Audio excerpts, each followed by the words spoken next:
Gautam Buddha says that the human body is the secret to good health, therefore do not mourn the past, do not worry about the future. Wisdom is to live honestly in the present, but most of us do not know how to live in the present.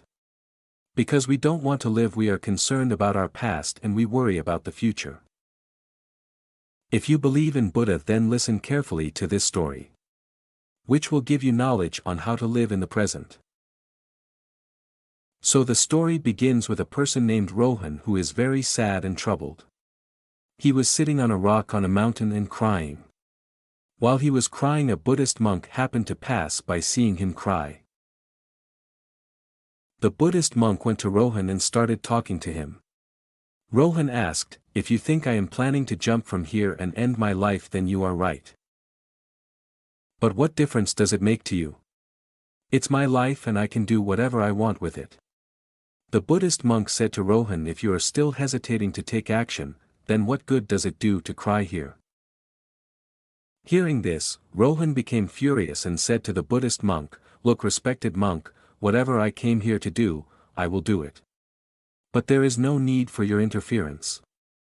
Saying this, Rohan started crying uncontrollably. Then the Buddhist monk asked Rohan, "All right, tell me, have you left everything behind? Have you brought anything with you?" In response to the Buddhist monk's question, Rohan said, "I have left everything behind, I have nothing, and what will I do by living if I have anything to lose?" Hearing this, the Buddhist monk said to Rohan, "If that's the case, why are you carrying this burden on your head?" Surprised by the Buddhist monk's words, Rohan asked, "What burden am I carrying? My hands are empty and I don't have anything." That's when the Buddhist monk said, "Even your breath is not flowing properly. You have come here to leave this world and cry your heart out. A person with nothing to lose never does such things. Why would he cry?"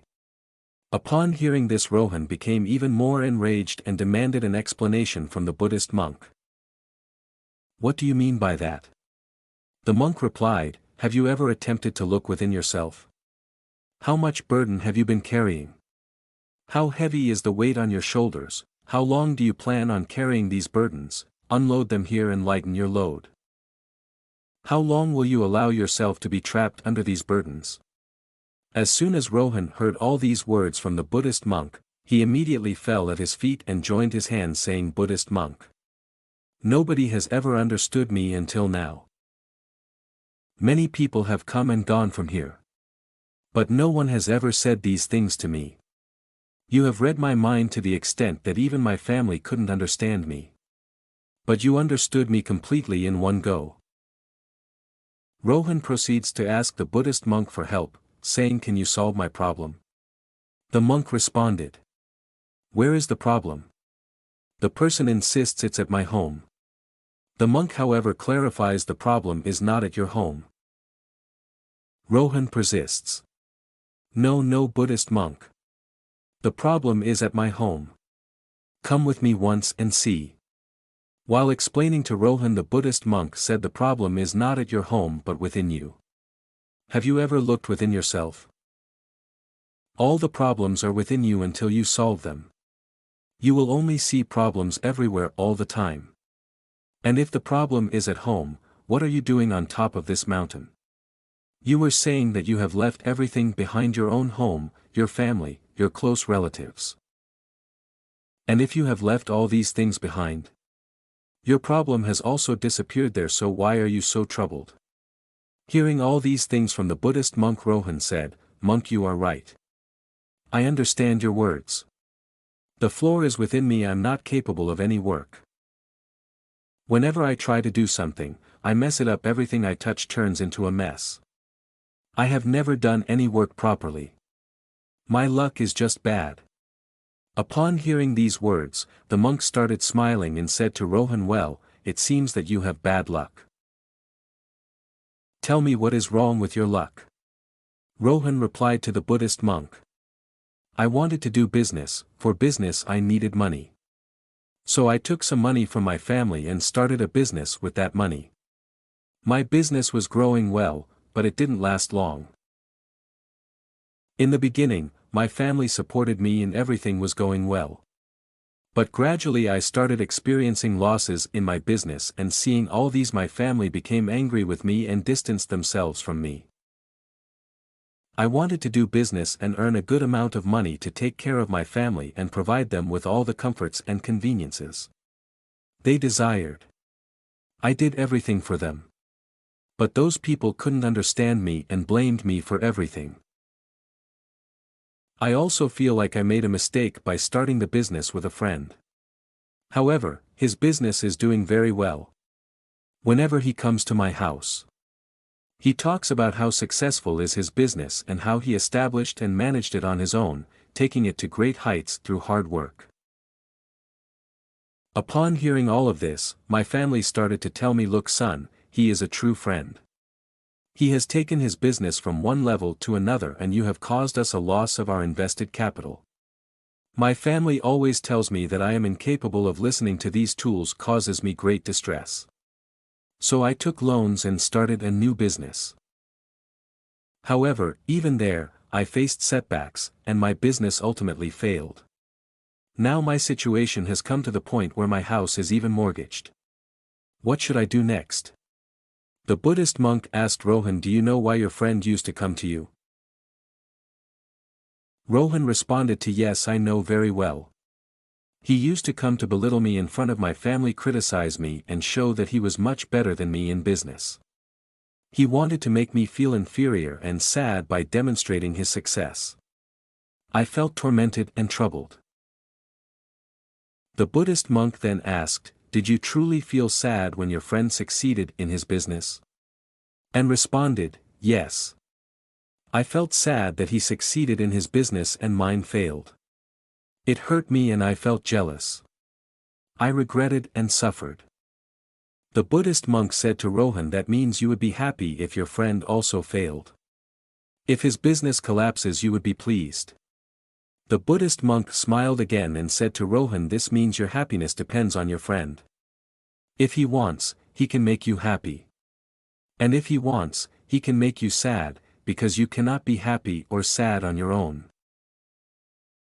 You have already become a slave to your friend. And if that's the case, there is no solution to your problem. Because your happiness and the pain of your suffering depend on the behavior of others. Your actions have not changed anything for you. Neither can you be happy nor sad through your actions. I cannot provide a solution to your problem."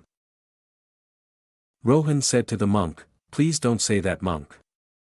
I have a lot of hope for you because you are the one who understands and knows the pain inside me. You know it and you understand it. Please consider my request and you give me a solution to this problem." The Buddhist monk replied, "When we become dependent on others by attaching expectations to them, we completely rely on others. If I don't show you any path, then you will continue to be unhappy. You will keep crying like a sick person. But if I tell you a way, it may help you find a solution to your problem. However, remember one thing: the friend who came to your house and told you about how he has achieved growth in his business and how he has worked hard may make you feel sad, but he is telling the truth about how he struggled in his life to reach that position. He is sharing his experiences with you. Now, you can either use that experience or let it go in vain and generate feelings of envy in your mind. Wisdom lies in utilizing experience by using your intelligence and the knowledge gained from experience. You should be grateful for receiving the experience you need without even asking for it.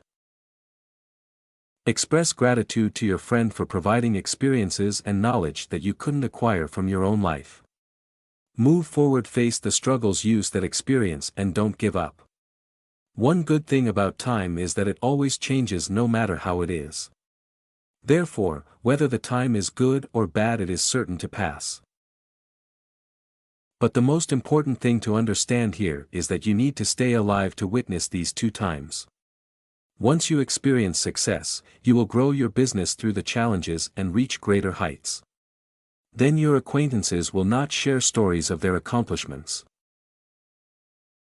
but instead recount their failures to avoid making incorrect choices and prevent yourself from suffering the same fate.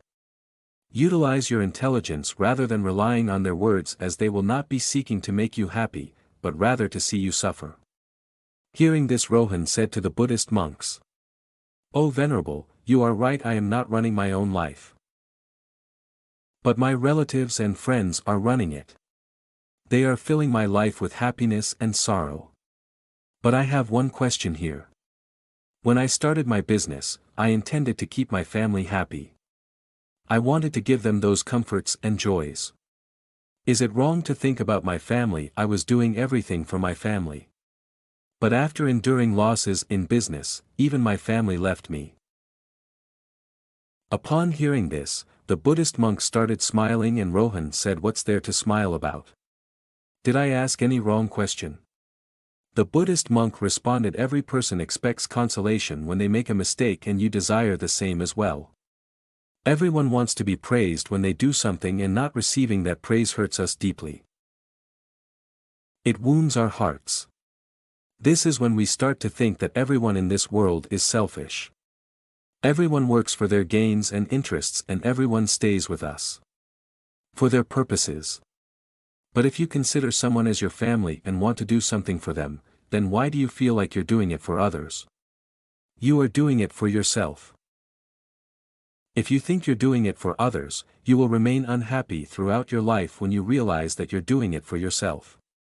You will experience a strange happiness, and you will always be content. And as long as you keep working on your tasks to make them better and excellent, you won't need anyone's constellation." Upon hearing this, Rohan told the monk, "A monk, I understand your words now. Until now, my fate was in the hands of others. They used to paint it with colors of happiness or sorrow as they wished. But since I will hold my destiny in my own hands, whether it's good or bad, I won't accept defeat." Finally, Rohan said to the Buddhist monks, "I understood all your words, but can you give me something that can support me during the worst times of my life, that can accompany me?" Hearing this, the Buddhist monks presented a small box to Rohan, telling him that it is very important to him and should be kept close.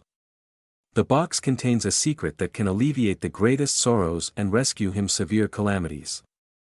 Rohan is instructed to only open it in situations where they feel there is no way out and everything appears meaningless. The Buddhist monks then depart, leaving Rohan with a box to take home. With renewed determination, Rohan started a new business and persevered through every challenge. This time around, he achieved great success, and as a result, his family came back to him. He now enjoys all the comforts and pleasures of life, and he no longer dwells on past regrets or fears the future. His focus is solely on making the present even better. Over time always keeps changing. Just as bad times don't last forever, good times don't either. Once again, a good phase had come to an end in his life. The neighboring state had attacked the state he lived in and destroyed completely. His business had also been completely ruined. He started facing hardships with his family. They had to flee from one place to another, to the point where he didn't even have money for food and drink due to hunger. His parents lost their lives despite his wife and 2 young brothers being sick. The man continued to wonder, unable to afford their treatment. Over time he began to question the purpose of life itself. He concluded that the world was meaningless, rendering the advice of the Buddhist monk he encountered equally worthless. Now penniless and without direction, he felt that his life was pointless and void of meaning. The idea of striving for success seemed empty and futile. Even his very existence felt pointless. It seemed to him that life was inevitably destined to end, and he could see no reason to continue living. He regretted not the bravery to make something of his life and his body. You feel disappointed with everything he was experiencing. While he was lost in thought, he noticed the box given to him by the Buddhist monk. Inside the box, there was a note that read, "Your life can change for the better at any moment. You may be rich or poor, but with courage you can accomplish anything." The note filled him with a renewed sense of hope and courage to pursue his dreams. Rohan began a new journey by continuing his life once again.